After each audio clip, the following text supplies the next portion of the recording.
Coming up, the price of cattle trading near record highs. We're taking a look at what it means for the consumer with One Group CEO Jonathan Siegel. Back in a moment.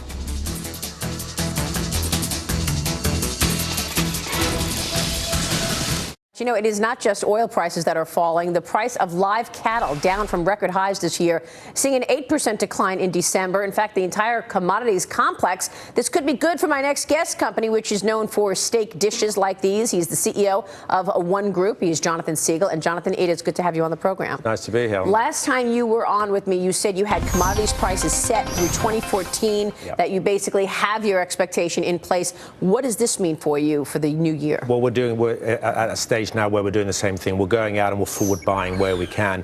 It's really important in our industry to get consistency and to avoid fluctuation as much as possible.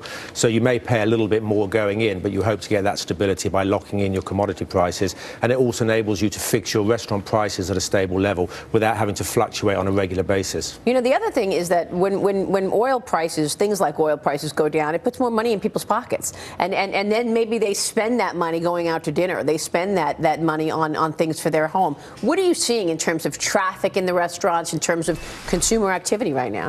The market is very buoyant. I mean, if you just look at the fine dining restaurants that are reporting at the moment, their same-store sales growth is pretty strong. Our own company with STK, the last 4 quarters, we've reported over 4% same-store sales growth. And we're kind of seeing that consistent trend in a lot of the fine dining and the high-end and the casual dining. As far as the holiday season is concerned, it's very buoyant. America's clearly coming out to play at Christmas time and holiday time, which is great, and we're seeing an uptick in that as well. You have already marked the expansion into the Orlando market with the 2015 opening of STK Orlando. Well, let me get your take on Florida right now for a second, because we have this news on Cuba today. Any impact from your standpoint in terms of what's happening if we were to see a lessening of the restrictions with Cuba? I mean, from a personal standpoint, I think we need to do that. I think Cuba is an interesting country. I think America's been blocked out of it for political reasons for a long time now, whereas the rest of the world has had the opportunity to go to Cuba. So this, I think, is all part and parcel of the breaking down of the walls that exist around the world today that obviously increase the opportunity. You mentioned Florida, and of course we're just announcing today that we're opening in Disney World down in Florida, which will be later in next year. It'll actually be our largest STK at 14,000 square feet and over 400 people. So we're getting close to Cuba. We're in that market. Maybe one day we'll have STK Cuba. Well, Disneyland is a huge opportunity. Obviously a major tourism spot for families. What kind of activity would you expect at Disneyland? Why Disney? Well, Disney was important for us because it's an important part of American culture.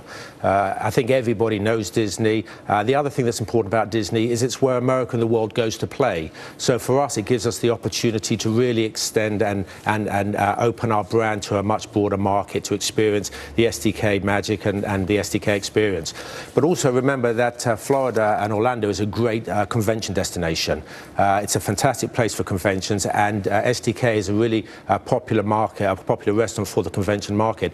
So with the amount of penetration that Disney gets, which is the equivalent of tourism to a major city, plus the convention business, we're very excited about the opportunities that Disney will bring for our company. That's pretty extraordinary, because you could basically be tapping into the individual market, families, as well as the corporate sector when you're talking about conventions. Absolutely. And you know, I was talking the other day to someone. If you went around STK guests, I would say probably almost everyone has either been to Disney or has children or is going to Disney. So we really are creating a product for our existing marketplace, as well as being able to open our brand to a much broader demographic. Well, STK, certainly one of the hottest brands in the restaurant business these days, and it is owned by One Group. CEO Jonathan Siegel, good to have you on the program. Thank you so much. Thank you so much for joining us. We'll see you soon, Jonathan.